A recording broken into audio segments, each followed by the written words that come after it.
भैया कौन सी दवाई चाहिए? आओ दुकान पे आओ, दवाई ले लो। वो लाला मेरे दो बेटे हैं, दोनों बेटे बड़े शहर मुंबई में रहते हैं। अब तक वो हर साल अपनी पत्नियों के और बच्चों के साथ मुझसे मिलने के लिए आते थे।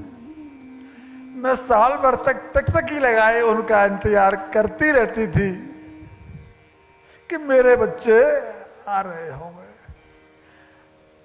आज सुबह मुझे उसका पत्र मिला कि अम्मा इस बार हम पहाड़ पर घूमने जा रहे हैं, तुमसे मिलने के लिए नहीं आएंगे। तब से मैं उनकी याद में तड़प रही हूं। मैं समझ में नहीं आ रहा क्या करूं। तो बेटा तुम्हारी दुकान पर इसलिए आई हूं कि तुम मुझे कोई भूलने की दवाई दे दो, मैं उन्हें भूल जाऊं। केमिस्ट के शब्द मुंह से निकले नहीं कि मां तेरे दवाई तेरे बच्चों के पास है, तेरी दवाई मेरी दुकान पर नहीं बिकती। जब मां की भी स्थिति है तो यशोदा मैया की क्या स्थिति हो? यशोदा मैया ने अपने बालकों से इतना प्रेम किया और उद्धव जी कह रही हैं कि तुम उन्हें परमात्मा मान करके भूल जाओ। क्या यशोदा मैया के लिए उन्हें भूल जाना इतना आसान था? और वो भी उनका आंखों का तारा। उद्धव जी समझाते रहे, लेकिन मैया बाबा की समझ में उनकी भाषा नहीं आ रही, क्योंकि वो तो सगुण साकार के उपासक हैं, वो तो उनमें ब्रह्म भाव रखते नहीं। और उद्धव जी की समझ में उनकी भाषा नहीं आ रही है, क्योंकि उद्धव जी वेदांती हैं और वो समझते नहीं कि प्रेमी के आंसुओं की कीमत क्या होती है, भाव की कीमत क्या होती है।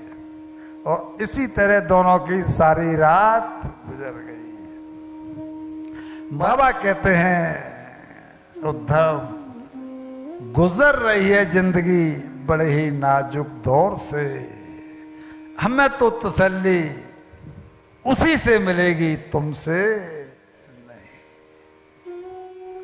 इसलिए बिना किसी समाधान के सारी रात यूं ही आंखों में ही निकल गई।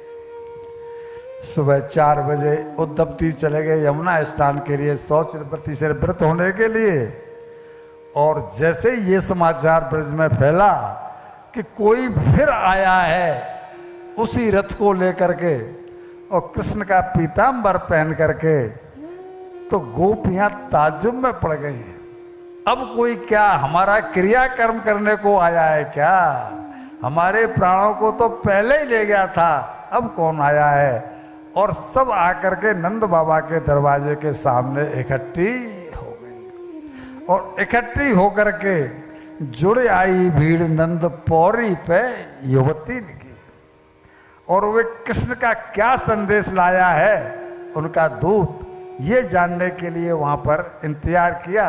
जैसे ही उद्धव जी शौचालय से निवृत्त होकर के आए और उनको प्रणाम किया। शास्त्र कहता है कि उद्धव जी का स्वरूप भगवान कृष्ण से मिलता जुलता लगता है, उनका वैसा ही सांवला रंग है और पीतांबर तो कृष्ण का ओढ़े ही हुए हैं। तो जब उनको इंतजार किया, जब वो आए तो उनको प्रणाम किया और प्रणाम करके इस उम्मीद में कि ये कोई संदेश देंगे, और उनको कदली वन में ले गई कि आइए आप हमारे साथ आइए। कदली वन में